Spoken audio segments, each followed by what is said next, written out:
د مزار شریف ښاروالۍ د ایرټیج شرکت په مالي مرسته د دغه ښار د ښکلا د زیاتوالي په موخه د سنچارکي چوک د بیارغونې چارې پیل کړې.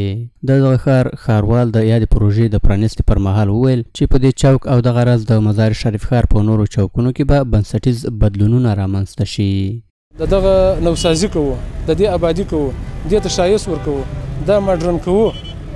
نو تاسو ته معلومیږي چې دا چوک چې دی دا مخکې جوړ شوی دی 22 کاله مخکې، دا غیر معیاري چوک دی، اوس جوړ شوی دی. نو موږ غواړو چې دا ټول بخښونه نوي کړو، هغه ماډرن کړو. مثلا د دې کټارې به ټولې نوي کېږي، ګروپانې نوي کېږي، چمنې نوي کېږي، د مزایکې پر ځای باندې سنگ مرمر کارېږي، اعلی سنگ مرمر، سپین سنگ مرمر، ښه سنگ مرمر. نو بیا به ښایسته بیرغونه پکښې لګېږي.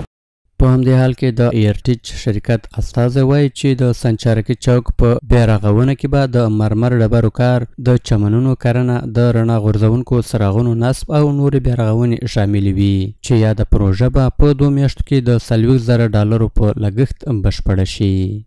بازسازی از شامل سنگکاری پیاده روا است که سنگ مرمر باید که گرفته شود، کتارهایش هست و گروپ‌های اطراف گروپ‌های به حساب زینتی در چمن‌ها هست، خود چمن‌هاش هست و گروپ‌های لایتایی که نورافکنایی که بالای سرک و جاده عمومی نور پرته بالای از این بخش‌ها را در بر می‌گیره. د یادونې وړ ده چې په مزار شریف ښار کې 22 څلورلارې شتون لري. د ښاروالۍ د مسؤلینو په وینا دغه بدلونونه به په تدریجي ډول په نورو څلورلارو کې هم رامنځته شي.